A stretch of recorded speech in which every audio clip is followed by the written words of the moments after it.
গোদাগাড়ির বেনিপুর গ্রামে রাত ৩টার দিকে জঙ্গি আস্তানা সন্দেহে একটি বাড়ি ঘিরে ফেলে পুলিশ। এরপর জঙ্গিদের বের হয়ে আসার জন্য হ্যান্ড মাইকে আহ্বান জানানো হয়।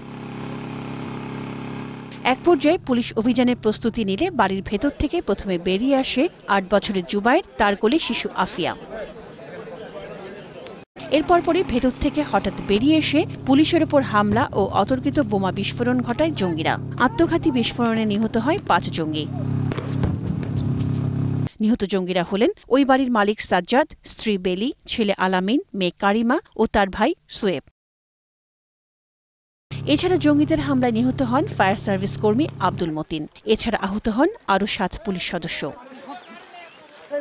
একসঙ্গে ৪-৫ জন বের হয়ে আসে এবং তাদের হাতে শাবল বর্ষা থাকে, আসেই ফায়ার সার্ভিস কর্মীকে মেরে দেয়। এটাকে এই প্রকৃতিতে আমরা চিনতাম না, কিন্তু এলাকারই মানুষ এবং সাধারণ মানুষের মতোই চলাফেরা করত। পরে আস্তানার ভেতর থেকে সুমাইয়া নামে এক নারী জঙ্গি এসে আত্মসমর্পণ করে। এলাকায় ১৪৪ ধারা জারি রয়েছে। ঘটনাস্থল পরিদর্শন করেছে সিআইডি পুলিশ। হ্যাঁ, ওরা বের হয়েছে, ওদের নিজেদের ভেস্ট ব্লাস্ট করছে। অন্যদিকে চাঁপাইনবাবগঞ্জের শিবগঞ্জে জঙ্গি আস্তানা সন্দেহে ৩টি বাড়ি ঘিরে রেখেছে পুলিশ। ভোর থেকে বাড়িগুলোয় তল্লাশি অভিযান শুরু করা হয়। পুলিশ জানায়, অভিযানের আগেই বাড়ির লোকজন পালিয়ে যায়। বাড়ির মাটি খুললেও তেমন কিছু পাওয়া যায়নি। এদিকে নাটোরের হরিশপুরেও জঙ্গি আস্তানা সন্দেহে ২টি বাড়ি ঘিরে রেখেছে পুলিশ। মুশফিকা নাজনীন, ২১ টেলিভিশন।